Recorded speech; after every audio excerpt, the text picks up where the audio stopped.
Dear Diary, today it was finally cold enough for me to mend my favorite cardigan for a third time. I bought it in Amsterdam, at Waterloo Plain.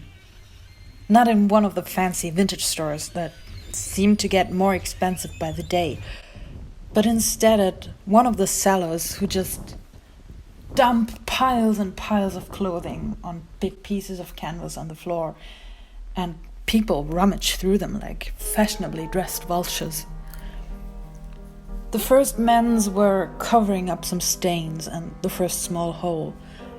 The second was exchanging buttons because one of them was broken in half since the day I bought that cardigan. Now the third was another small hole, and maybe there'll be a fourth, a fifth, a sixth. I love that stupid cardigan with all my silly little heart. I mean, it seems frivolous to talk about things, about simple, plain, old stuff.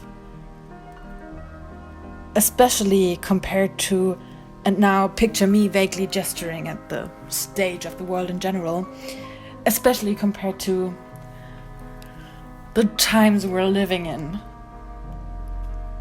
Mending always makes me second guess my love of things. Is this cardigan really worth it? Should I pour so much time in a pair of socks? Could a pair of jeans ever really love me as much as I love them when I decide to give them another patch? But maybe that's part of the problem.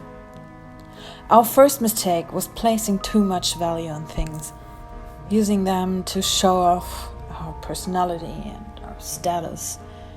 And then our second mistake was placing not enough value on them, discarding them to demonstrate our affluence or our strive towards seemingly more sophisticated immaterial goals.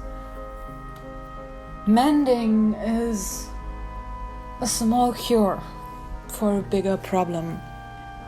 It combines the sentimental with the practical. I mean, what would we be if we didn't surround ourselves with things we love?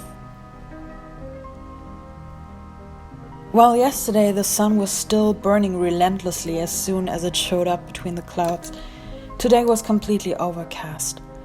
The caws of the crows already sounded like they needed leafless trees to match. I wore my cardigan out to go grocery shopping at the new Asian supermarket in town. I will wear it now. And later. Much later. Until it doesn't consist of its original material anymore. Or until it falls apart in my hands. I hope you're well, Laura.